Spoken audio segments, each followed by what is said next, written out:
पुणे महानगरपालिकेच्या निवडणुकीची रणधुमाळी सध्या जोरात सुरू आहे आणि याच पार्श्वभूमीवर आपण प्रभाग क्रमांक 39 मध्ये आलेलो आहोत आणि येथील लोकांच्या काय समस्या आहे याविषयी आपण जाणून घेणार आहोत. आपल्यासोबत येथे 39 प्रभाग क्रमांक 39 मधील काही महिला आहेत, त्यांच्या प्रश्न आपण जाणून घेणार आहोत. तर काय नेमक्या समस्या जाणवतात तुम्हाला या प्रभागामध्ये? आमच्याकडनं पाणी पण व्यवस्थित येत नाही आणि आमच्याकडे रस्ते पण नीट होत नाहीत. रस्ते आज 18 वर्षापासून इकडे कुणी रस्ते केलेले नाहीत आणि लाईटी पण गेल्या तरी येत नाही बघायला पण.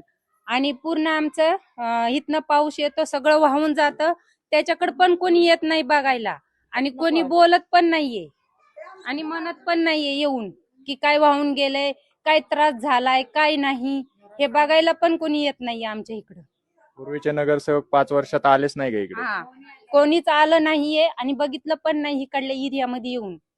आमचे रस्ते आज किती दिवसापासून नाहीये झालेले असे रस्ते, पूर्ण खाली घुशीने पूर्ण रस्ते खाऊन घेतलेले. तर आम्ही सिमेंट आणू टाकतो रस्त्यावर, पण कोणी करत पण नाही, येत पण नाही.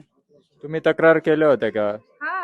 जातो आम्ही तक्रारी हे सगळं करतो जाऊन. तक्रार देऊन पण लक्ष दिले नाही दिलेलं, इकडं रस्त्याकडे पण कोणी येत नाहीये बघायला.